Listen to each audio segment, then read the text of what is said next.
तो आज की इस वीडियो में लोग देखेंगे कि GSTR 3B for the month of October कैसे फाइल करना है। अक्टूबर मंथ के जीएसटीआर 3B जो सितंबर मंथ के लिए फाइल होने वाला है उसमें बहुत सारे अमेंडमेंट आए हैं।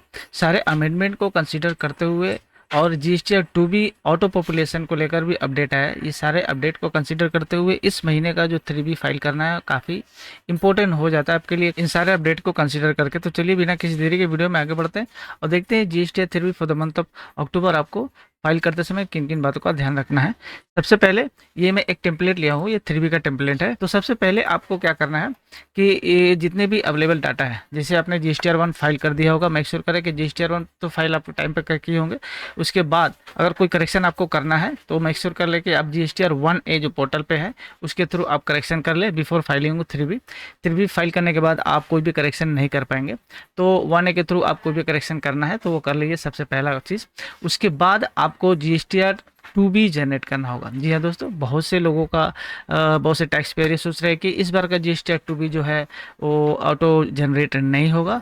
तो इसके लेकर एक क्लैरिफिकेशन भी पोर्टल पे आई थी कि जो जीएसटीआर 2B वो पहले की तरह पॉपुलेट होगी, ऐसा कुछ भी नहीं है। बस वहाँ पे कुछ चेंजेस हैं, कुछ अपडेट आ गए हैं, जैसे कि आप जो पेंडिंग है वो आप एक टैक्स पीरियड से ज़्यादा नहीं रख सकते, कोई भी क्रेडिट नोट वगैरह का। तो इसको कंसिडर करते हुए आप अपना 2B जो है वो जनरेट कर लीजिए पहले 3B फाइल करने से पहले। 14 तारीख से के बाद आपके पास ये अवेलेबल होता है, तो आज के डेट में अवेलेबल हो गया होगा। कोई करेक्शन अगर वगैरह करना है 1A के थ्रू तो करके आप 2B जो है वो आप जनरेट कर लीजिए। फाइनल जो इनपुट है वो आपके 3B में ऑटो पॉपुलेट हो जाए। तो जीएसटीआर 1 आप जब आपने फाइल किया होगा तो उसके थ्रू आपका जितना भी आउटपुट का लाइबिलिटी है वो आपका टेबल 3.1 में ऑटो पॉपुलेट हो गया होगा। यहाँ आपको ध्यान से उसको क्रॉस चेक कर लेना है कि सारे जो फिगर है वो सही है कि नहीं। टेबल 4 आपको बहुत ही ध्यान से इस बार भरना है, क्योंकि टेबल 4 में जो है आपका 2B का रिकन्सिलिएशन करके अपने बुक्स ऑफ अकाउंट के साथ जो एलिजिबिलिटी है वो आपको यहाँ पे डालना है। यहाँ पे एक चीज़ आपको ध्यान रखना होगा कि जो भी आप क्वार्टरली अगर रिटर्न फाइल करते हैं उनके लिए खासकर ये इंपॉर्टेंट अपडेट है, क्योंकि ये लास्ट पीरियड है जब आपको जो है आपका जो लास्ट प्रिस्क्राइब टाइम लिमिट होता है इनपुट टैक्स क्रेडिट लेने का। तो इसके बाद जो है अगला जो रिटर्न होगा आपका अगले साल में होगा। तो इस महीने का जो आप क्वार्टरली रिटर्न फाइल करेंगे उसी में आपको जो है जो नवंबर से पहले पहले आपको जो है 3B जो पिछले फाइनेंशियल ईयर का इनपुट टैक्स क्रेडिट जो भी आपने बाकी है क्रेडिट वगैरह लेना, वो इस महीने में आप उसे फाइनली कंसिडर करके लीजिएगा।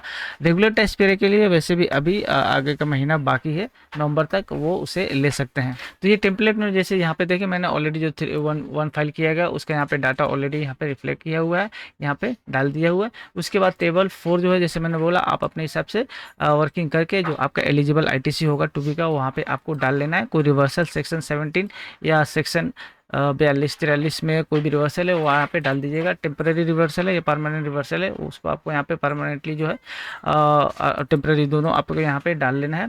उसके बाद आपको जो है इनपुट आउटपुट का ये दो चीज़ खत्म हो जाएगा। उसके बाद आपका जो लाइबिलिटी बनता है, अगर आरसीएम का कोई लाइबिलिटी है तो उसको आपको चालान के थ्रू पेमेंट कर देना होगा, क्योंकि जैसे पता है कि आरसीएम का लाइबिलिटी आपको पेमेंट करना पड़ता है चालान के थ्रू। उसके बाद ही आप उसका इनपुट टैक्स क्रेडिट ले पाते हैं। तो मैंने जैसे इस टेम्पलेट में आउटपुट का लाइबिलिटी भी डाल रखा है, इनपुट का यहाँ पे मैंने अपना जो है एलिजिबल इनपुट है वो डाल रखा है। उसके बाद यहाँ पे जो है आरसीएम का जो लाइबिलिटी आ जाए ऑटो पॉपुलेट हो जाएगा। आपको यहाँ पे सेटअप कर लेना है।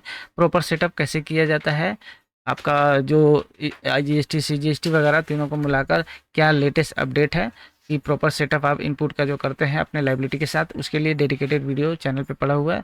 आप वहाँ पे जाकर इसको देख सकते हैं कि किस तरह से आपको अपने लाइबिलिटी को इनपुट के साथ सेटअप किया जाता है, क्या लेटेस्ट अपडेट है।